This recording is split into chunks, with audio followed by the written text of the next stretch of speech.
So, what can you do to combat the model minority myth? Well, first, knowledge is power. Learn about Asian American history. For example, PBS has a film series called Asian Americans. Check it out. Asian American on PBS. Learn about the model minority myth.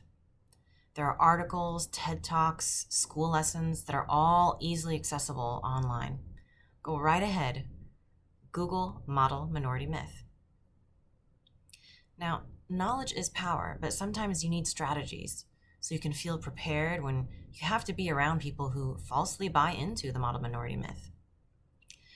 Psychologist Dr. Daryl Wing-Soo has created a micro-intervention toolkit that you can read more about in his book, Micro-Intervention Strategies: What You Can Do to Disarm and Dismantle Individual and Systemic Racism and Bias.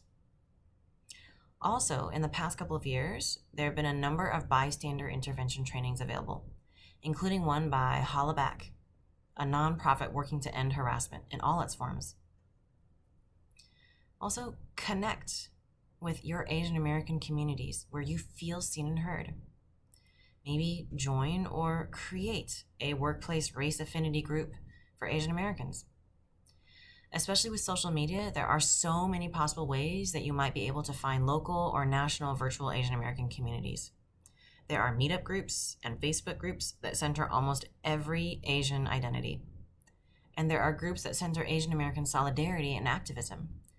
For example, there's See Us Unite, a cultural campaign designed to accelerate impact and expand support for the Asian American Pacific Islander community through solidarity and education. There's also the National Asian Pacific American Women's Forum, and there's the Asian American Legal Defense and Education Fund, just to name a few. And there's even a Facebook group dedicated to Asian American mental health called Subtle Asian Mental Health. You might also consider how your culture of origin copes.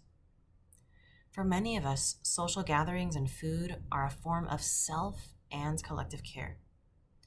Each of our cultures also has traditions of healing, whether it's prayer, connecting to ancestors, traditional medicines, or rituals and holidays.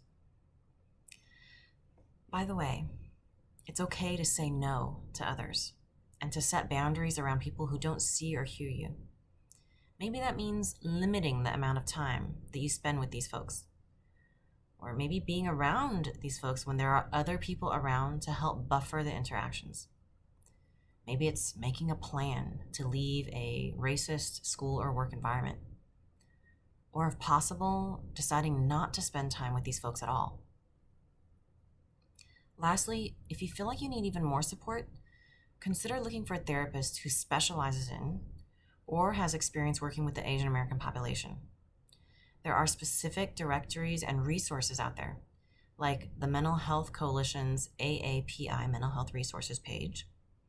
And there are excellent therapist directories, such as Inclusive Therapists, which prioritizes minoritized identities like ours. Remember, we are not model minorities. The model minority is a myth.